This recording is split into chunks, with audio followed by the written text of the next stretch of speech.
में हमने साइंस का कौन सा चैप्टर पढ़ा है? ध्वनि। चैप्टर 14 ध्वनि। इसके हमने शॉर्ट नोट्स बनाए, तो सभी नोट्सों को हम दोबारा से रिपीट करेंगे, ठीक है।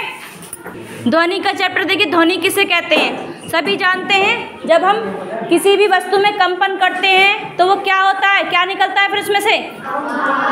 आवाज़। उसी आवाज़ को हम ध्वनि कहते हैं। तो इससे हमें पता लगता है कि किसी भी वस्तु में कंपन करने से ध्वनि निकलती है या उत्पन्न होती है।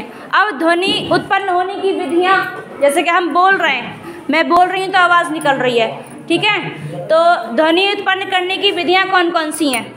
तो कंपन देखिए, अब कंपन क्या होता है? किसी वस्तु का दोनों ओर से गति करना। किसी वस्तु का दोनों ओर से गति करना, दोनों ओर, आगे पीछे ऊपर नीचे, यही दिशाएं हैं, ठीक है। अब मेरा गला है, ऊपर भी कंपन कर रहा है, नीचे भी कंपन कर रहा है, ठीक है। तो गले में से जो कंपन हो रहा है, कंपन से आवाज़ निकल रही है, ठीक है। तो ये हो गया कंपन। किसी वस्तु का दोनों ओर से गति करना कंपन या दोलन कहलाता है। अगला है आवर्तकाल। क्या है? आवर्तकाल। एक कंपन में लगे समय को आवर्तकाल कहते हैं। एक कंपन, ठीक है। कंपन, अब मैंने बहुत सारे शब्द बोल दिए तो कई सारे कंपन, एक शब्द का आ बोलने में जो कंपन हुआ, तो एक कंपन में लगे समय को हम आवर्तकाल कहते हैं। अगला है आवर्ती। अब एक सेकंड में कितने कंपन हुए, ठीक है। एक सेकंड में कितने कंपन हुए वो कहलाया आवर्ती। अब आयाम, काम मतलब कंपन करके खत्म जितनी देर में हुआ। विस्थापन, शांत अवस्था में वो हो गई वो वस्तु, ठीक है। तो आयाम क्या हुआ कि कंपन करती हुई वस्तु का विस्थापन आयाम कहलाता है। अगला है प्रबलता। प्रबलता क्या चीज़ होती है? अब कोई भी ध्वनि है, तेज या धीरे, यही इस तरह की आवाज़ होती है, तो बहुत तेज होगी या बहुत धीरे होगी, बिल्कुल ही नहीं होगी। ध्वनि के प्रकार हो गया, ठीक है। तो ध्वनि प्रबलता क्या होती है? जिससे हमें ध्वनि के तीव्र और मंद होने की पहचान हो, उसे कहते हैं हम ध्वनि की प्रबलता। अगर आवाज़ तेज होगी तो प्रबलता क्या होगी? अधिक। अगर आवाज़ कम होगी तो प्रबलता क्या होगी? कम, ठीक है। अब है तारत्व। तारत्व से नाम से ही पता चल रहा है कि आवाज़ में कितनी जान है, ठीक है। अब कोई ध्वनि, किसी की आवाज़ तुमने देखा होगा, किसी की आवाज़ कैसी होती है? भारी होती है। किसी की बोलो, पतली, सुरीली, मीठी। आवाज़ की विशेषताएं हैं। तो जो आवाज़ में भारीपन, मोटापन, ठीक है, वो होती है तारत्व। उससे किसी भी ध्वनि के मोटे या पतले या सुरीले ये सब होने का पता लगे, वो कहलाता है तारत्व। अब तारत्व अधिक होगा तो आवाज़ कैसी होगी? कैसी होगी आवाज़? भारी। तारत्व कम होगा तो आवाज़ होगी पतली। जैसे कहते हैं कानों में आवाज़ चुभ गई, नुकीली आवाज़, पतली आवाज़, तो वो होती। यदि तारत्व कम होगा तो आवाज़ कैसी बनेगी? पतली, ठीक है। अगला है हमारा ध्वनि के प्रकार। क्या है? कितने किस किस आधार पर बांटा गया है हमने इसको? पहला क्या है? लक्षणों के आधार पर। कौन सा? फिर दूसरा गुणता के आधार पर। तो लक्षणों के आधार पर देखिए, प्रबल ध्वनि, मंद ध्वनि, सबको पता है। प्रबल मतलब तेज, मंद मतलब धीमी आवाज़, मोटी और पतली, तारत्व बता दिया। प्रिय और अप्रिय मतलब किसी की आवाज़ सुरीली होती है, किसी की आवाज़, जैसे कोई गाना गा रहा है तो मीठी आवाज़ है, बहुत अच्छी आवाज़ है, ठीक है। और किसी की आवाज़ हमें अच्छी नहीं लगी तो वो है अप्रिय आवाज़, जो हमें पसंद नहीं आई। अब है गुणता के आधार पर। ये हमारे ध्वनि के, इसमें देखिए ये याद रखने योग्य बातें हमारी, ये तीन है इसकी गुणता के आधार पर: अपश्रय, श्रव्य और प्राश्रव्य, ठीक है। अपश्रव्य कौन सी होती हैं? मैंने बताया कि हम ध्वनि का मात्रक क्या है? हर्ट्ज। सबको पता है हर्ट्ज है, ठीक है।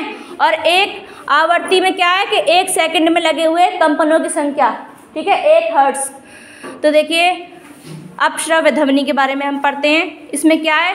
20 हर्ट्ज से यदि कम कोई किसी वस्तु की ध्वनि है, 20 हर्ट्ज से भी कम है, तो उसे मनुष्य नहीं सुन सकते, उस आवाज़ को नहीं सुन सकते।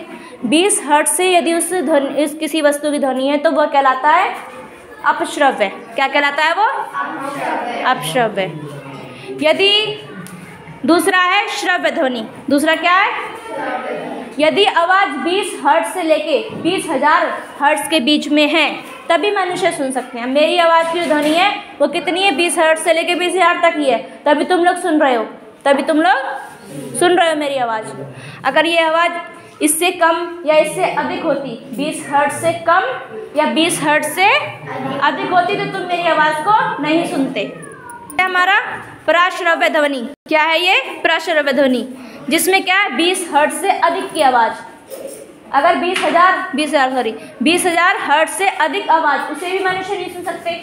तुमने देखा हो कुत्ता जो है बहुत दूर की आवाज़ भी सुन के भौंकते हैं, गाँव में भौंकते ही नहीं भौंकते, शहरों में गाँव में उन्हें तुमको किस लिए भौंक रहे हैं, किस लिए भौंक रहे हैं पता नहीं चलता। उन्हें 20,000 हर्ट्ज से अधिक दूर की ध्वनि वो सुन सकते हैं, इसलिए वो चौकन्ना हो जाते हैं और भौंकना स्टार्ट कर देते हैं, और हमें उस आवाज़ का पता ही नहीं चलता कि कहाँ से आवाज़ आ रही है, कहाँ से ध्वनि आ रही है। ठीक है, तो जो हल्की ध्वनि है 20,000 से कम की ध्वनि है वो हाथी, कबूतर और चिड़िया वगैरह ये उस आवाज़ को सुन सकते हैं। ठीक है, 20 हर्ट्ज से कम, और मनुष्य 20 हर्ट्ज से लेके बोलो 20,000 हर्ट्ज तक। ठीक है, और 20,000 हर्ट्ज से अधिक वाली ध्वनि को कुत्ते सुन सकते हैं। ठीक है, अब है ध्वनि का संचरण। संचरण मतलब बहना, कोई भी चीज़ बहती है, हवा बहती है, और जैसे अब मेरी आवाज़ की जो तरंगें हैं वो बह रही हैं तुम्हारी तरफ, तो वो कैसे बह रही हैं, क्या कारण है कि तुम मेरी आवाज़ों को सुन पा रहे हो, तो वो है माध्यम। क्या है वो? माध्यम। कोई भी ध्वनि माध्यम के द्वारा ही एक स्थान से दूसरे स्थान तक पहुंचती है, और माध्यम तुम्हें पता है 3 ही है, हर पदार्थ भी 3 प्रकार का है, ठोस, द्रव, गैस। माध्यम भी हमारे 3 ही हैं, कौन कौन से? ठोस, द्रव, गैस। ठोस, द्रव, गैस। जैसा कि हमने प्रैक्टिकल में करवाया कि ठोस में एक स्थान पर आप आवाज़ करो, दूसरे स्थान पर भी तुम्हें बहुत तेज़ आवाज़ सुनाई देगी। तो प्रैक्टिकली हमने बता दिया इस चीज़ को करवा के। तो सबसे अधिक ध्वनि का संचरण किस में होता है? ठोस में, देख भी लिया तुम लोगों ने करके। और सबसे कम गैस में, सबसे कम गैस में, और बीच का होता है द्रव में। ठीक है, अब है ध्वनि का परावर्तन। अब है ध्वनि का बोलो परावर्तन, रिफ्लेक्शन, वापस लौट के आना हमारी तरफ। ठीक है, ध्वनि का किसी माध्यम से टकरा कर वापस आना ध्वनि का क्या कहलाता है? परावर्तन। जैसे कि इसमें देखिए ये हमने कौन बना रखा है, प्रकाश का परावर्तन होता है ना, किसी भी वस्तु पे रोशनी पड़ती है तो वापस लौट के आती है, तब हमें वो रोशनी दिखाई देती है ना। तो ऐसे ही ध्वनि का भी परावर्तन होता है, और इसका फॉर्मूला क्या है कि परावर्तन कोण और आपतन कोण यदि बराबर होगा तो ध्वनि का परावर्तन होगा। जैसे कि बन रहा है, कोण बन रहा है ना, टकरा कर गई और ये चीज़ बराबर एंगल बनते हैं, एंगल बराबर बनेगा ध्वनि का आपतन का और परावर्तन कोण का, यदि एंगल बराबर होगा तभी ध्वनि का परावर्तन होगा, वापस लौट के आवाज़ सुनना। अगला है हमारा प्रतिध्वनि। क्या है? प्रतिध्वनि। अब प्रतिध्वनि और गूंज, समझ लो इस बात को, प्रतिध्वनि और गूंज सुनने में एक जैसा लगता है। प्रतिध्वनि मतलब वापस से मेरी आवाज़, और गूंज भी वही आवाज़। ठीक है, तो अंतर क्या है? उसी ध्वनि की आवाज़ दोबारा सुनाई देना। जैसे अब मैं बोल रही हूँ तो मेरी आवाज़ मुझे रिपीट, कभी कभी फ़ोन में लाया आपने, फ़ोन में आवाज़ रिपीट होती है, ऐसा क्यों होता है? वो रिफ्लेक्शन के कारण, जो हमारी जो तरंगें हैं आवाज़ों की, वो रिफ्लेक्शन जब सही होता, मतलब आपतन कोण और परावर्तन कोण जब बराबर होते हैं तब हमें ध्वनि की रिपीटेशन होती है फ़ोन में। ठीक है, तो ध्वनि की आवाज़ दोबारा सुनाई देना प्रतिध्वनि कराता है, इतना पता है। अब लेकिन अंतर क्या है? प्रतिध्वनि के लिए स्रोत और परावर्तित तल की दूरी कितनी होनी चाहिए? 16.6 मीटर होनी चाहिए। ठीक है, और ये प्रतिध्वनि क्या होता है? एक बार आवाज़ वापस आना। ठीक है, ये थोड़ी के फ़ोन में आपकी बार बार आवाज़ आती है, क्या नहीं आती ना, एक बार आती है, तुमने जो बोला वही वापस तुम्हें रिपीट सुन गई, ये थोड़ी के बार बार आ रही है। जो दूसरी लाइन तुम बोलोगे बात करने की वो तुम्हें सुनाई देगी, लेकिन पहली वाली आवाज़ तुम्हें एक ही बार सुनाई देगी, तो वो कहलाता है प्रतिध्वनि। और गूंज क्या होता है? नेक्स्ट है हमारा गूंज। गूंज में क्या है? बात वही है, उसका मतलब भी वही, रिफ्लेक्शन है, परावर्तन है, ध्वनि का वापस लौट के आना, लेकिन बार बार उसी ध्वनि का लौट के आना क्या कहलाता है? गूंज। ये कब होता है? पहाड़ी एरियो में, पहाड़ी एरिया में गूंज होती है, पहाड़ों पर चढ़ के जो बहुत तेज तेज बोलते हैं वो होती है गूंज। एक ही आवाज़ बार बार क्या होती है, वो रिपीट होती है, उसे बोलते हैं गूंज। ध्वनि का होता वो भी परावर्तन है, ध्वनि का परावर्तन, दोनों में क्या होता है, ध्वनि का परावर्तन। तो यहाँ पर हमने देखिए लिखा है अंतर क्या है दोनों में। गूंज का क्या है, देखो गूंज परावर्तक तल से बार बार परिवर्तित होने से ध्वनि का प्रभाव कान पर काफ़ी समय तक रहता है, इसलिए वो हमें गूंज लगती है। ठीक है, इसलिए वो हमें, अब पटाखा तुम फोड़ते हो, बम फोड़ते हो, बहुत देर तक तुम्हारा कान में वही आवाज़ रहती कि नहीं रहती, वो क्या कहलाती है, गूंज। गूंज उसमें क्या है, प्रतिध्वनि जो है बार बार रिपीट होती है, वो कहलाती है गूंज। अब अंतर समझ में आया गूंज और प्रतिध्वनि में।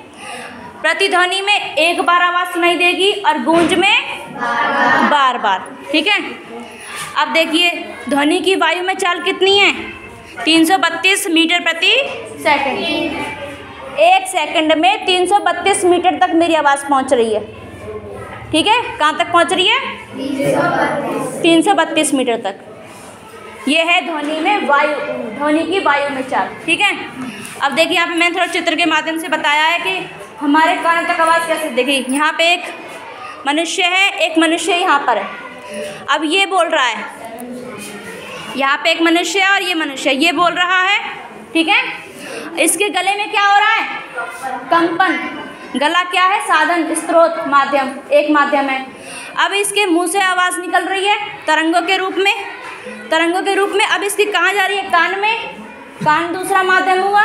ठीक है, अब क्या हुआ, कान के पर्दे पर क्या हुआ, कंपन, जब उसे आवाज़ सुनाई दी। ठीक है, समझ में आई ये बात। गले में कंपन हुआ तो आवाज़ निकली, संचरण हुआ, परावर्तन हुआ और उसके कान के पर्दे तक पहुंची। कान के पर्दे पर कंपन हुआ, तब जाके आवाज़ उसे सुनाई दी। तो ध्वनि का मतलब सबको समझ में आ गया। ये सारे नोट्स समझ में आए, सारे टॉपिक समझ में आए ये। ठीक है।